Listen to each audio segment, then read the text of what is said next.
जय जगन्नाथ।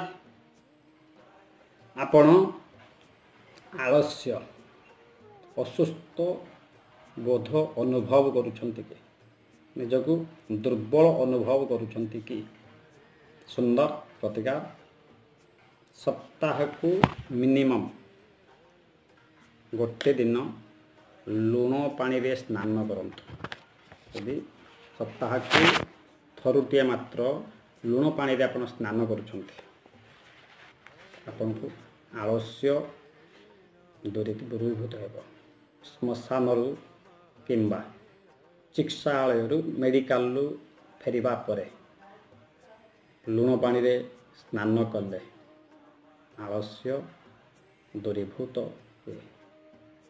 4 लिटर पानी रे 1 चामच लुण पकई स्नान करंतु, निश्चित आलस्य दूरीभूत हेब। जय जगन्नाथ।